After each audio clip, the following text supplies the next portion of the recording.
My name is Liora, and this is the story they never thought I'd tell. I was just 22 when I stepped into that mansion. Not as a guest, not as family, but as their maid. They didn't ask my name. They didn't care what I had left behind. To them, I was just a girl in a brown uniform. Easy to ignore. They gave me a tiny corner behind the kitchen to sleep. No fan, no light. Just one thin mattress and silence. At night, I would stare at the ceiling and ask God if this was my destiny. Every morning, I polished floors that would never belong to me. I served breakfast to people who wouldn't meet my eyes. Sometimes they threw words sharper than knives. Stupid girl. You're just a maid. Don't touch that with your dirty hands. I smiled, and I obeyed, but I was watching, learning.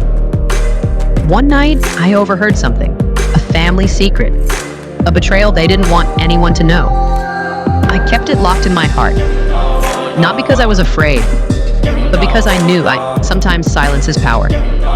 Then one day he walked in, a guest, young, quiet, but different. He greeted me by name. Good morning, Liora. It was the first time someone saw me. He watched me work.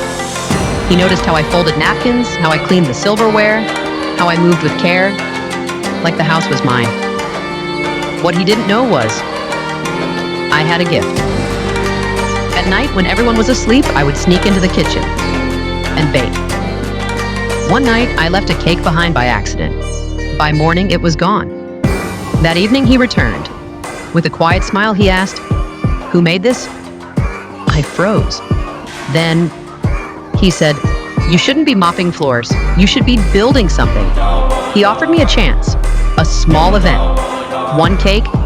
I said yes. That one cake turned into 10. 10 turned into a contract, and a contract into a brand. Within a year, I had my own business. Within 2, I had my own building. The newspapers started calling me the girl who rose from the floor. But I wasn't rising for fame. I was rising for the girl I used to be, the one who cried quietly behind the kitchen door.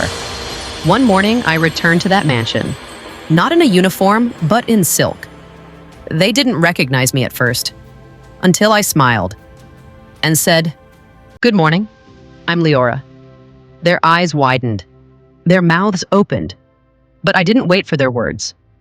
I walked past the dining table, past the marble floor I used to scrub, and into my future. Because I was never just a maid, I was a miracle in the making. And that is my untold story.